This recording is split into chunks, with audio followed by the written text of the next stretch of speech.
पिछले एपिसोड में हमने देखा कि वांग लिंग का स्वॉर्ड स्पिरिट उसके साथ बगावत कर देता है, पर वांग लिंग उसे उसकी औकात दिखा देता है।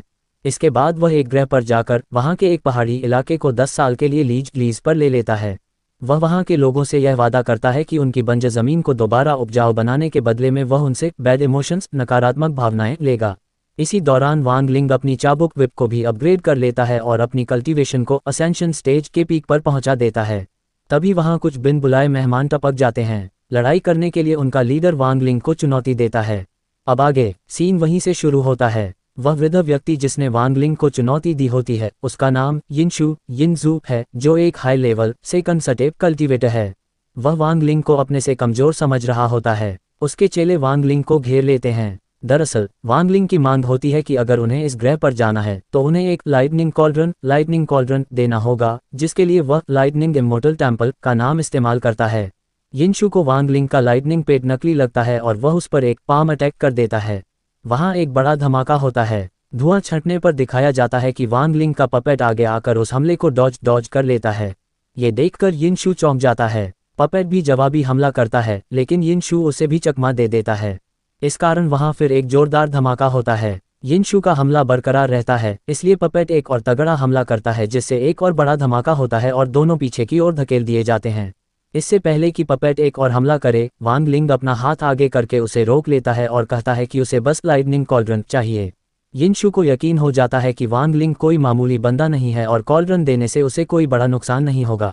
तभी उसके चेले आपस में बातें करने लगते हैं कि उनका मास्टर हार रहा है, जिसे देखकर यिनशू दोबारा लड़ाई करना चुनता है और वांग लिंग की कल्टीवेशन पर तंज कसता है कि तुम बस असेंशन स्टेज के हो, मैं तुमसे हार नहीं सकता।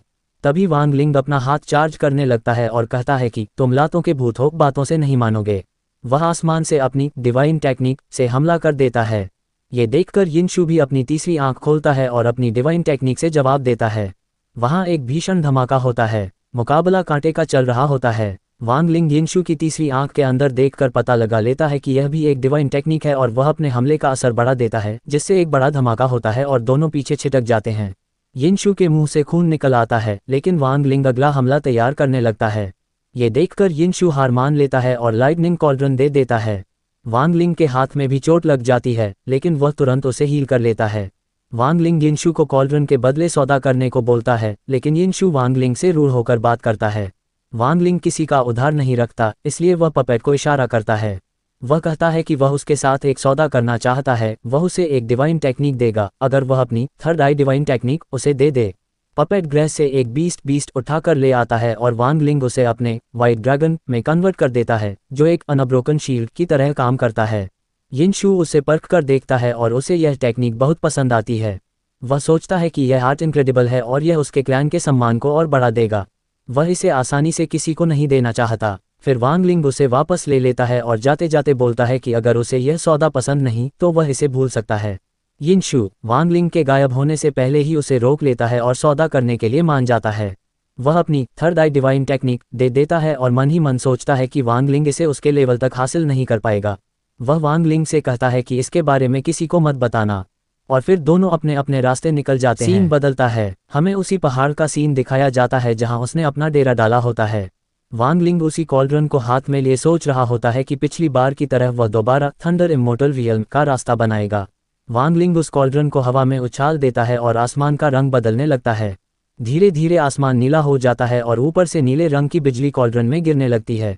वांग लिंग अपने थंडर ड्रैगन को उस बिजली को सोखने डिवावर के लिए छोड़ देता है। ड्रैगन इसे एक मौका समझकर बिजली को सोखने लगता है। आसमान के नीचे रहने वाले सामान्य लोग यह मंजर देखकर आशीर्वाद के लिए जमीन पर सिर टेकने लगते हैं।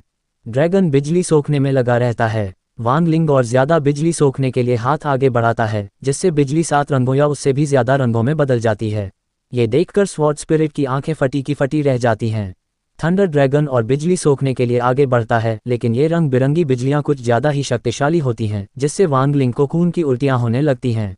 लेकिन वांग लिंग हार नहीं मानता। वह अपने ड्रैगन को वापस बुला लेता है और उसकी जगह खुद ले लेता है। अपने मास्टर को मैदान में उतरता देख स्वॉर्ड स्पिरिट डींगे मारने लगता है, लेकिन वह बिजली वांग लिंग पर भी भारी पड़ती है।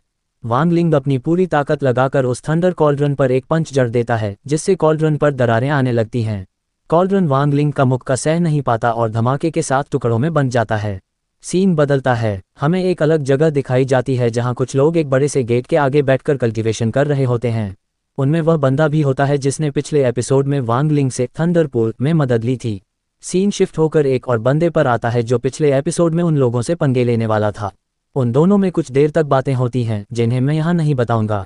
मेन कैरेक्टर की बात करें तो वांग लिंग उन्हीं रंगीन बिजली की लपटों में लिपटा हुआ उसी गेट की तरफ आ रहा होता है। वांग लिंग सीधे उसी गेट से टकरा जाता है और वहाँ एक बड़ा धमाका होता है।